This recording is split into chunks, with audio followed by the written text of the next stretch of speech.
Subscribe करें हमारे YouTube channel साधना gold को और पाएं वीडियोस सबसे पहले। बेल आइकन दबाना ना भूलें। बताऊं कि ना बताऊं? एक माताजी थी और अपने बेटा को लेकर के मार्केट चली गई, दुकान चली गई और जाकर के खरीदी करने लगी। उन्होंने नमक खरीदा, शक्कर खरीदा, आदि इत्यादि खरीद लिया। और छोटा सा बालक था और जब से दुकान में पहुंच गया उसका नजर चॉकलेट्स के डिब्बे में पड़ गया।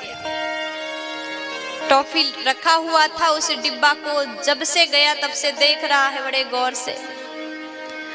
और दुकानदार ने ध्यान दिया उस बालक की ओर और वो समझ गए कि इसको ये चॉकलेट चाहिए।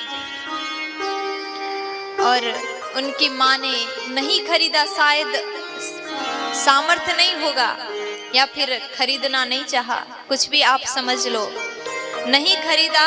और दुकानदार ने ढक्कन खोल दिया, बेटा तुम्हें चॉकलेट चाहिए, अपने हाथ से निकाल लो। अब वो देखता रहा, बिल्कुल नहीं निकाला, बिल्कुल निकाला ही नहीं। और थोड़ी देर बाद दुकानदार ने अपने हाथ डाल करके एक मुट्ठी चॉकलेट्स निकाल करके बच्चे को दे दिया। उसके दो हाथ में उसने ले लिया, दोनों हाथ भर गए और खुश होकर के चला गया। बाहर जाने के बाद माताजी पूछती, बेटा ये क्या था? जब उन्होंने कहा तुम अपने हाथ से ले लो तो तुमने नहीं लिया, अब जब उन्होंने दिया तो तुम खुश होकर के चले गए, इसका मतलब क्या है? तो बेटा कहने लगा, माँ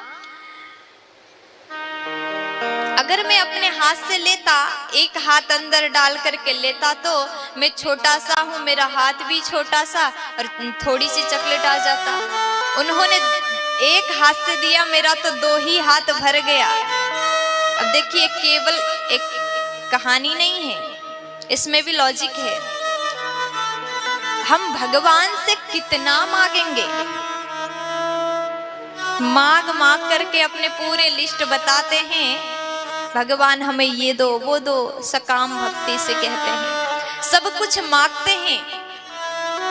लेकिन मैं आपसे निवेदन करना चाहती हूँ, भगवान से कभी कुछ मत मांगो।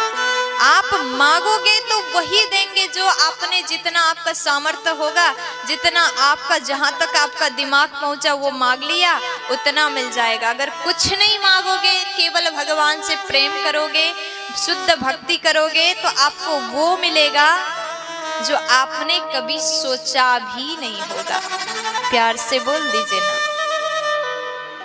इसलिए कभी भी कुछ मत मांगिए, भगवान पर भरोसा रखिए, भरोसा करिए, भगवान से प्रेम करिए, भगवान आपको सब कुछ दे देंगे। निष्काम भक्ति होना चाहिए, भक्ति में कामना ना हो, वही सच्चा भक्ति है।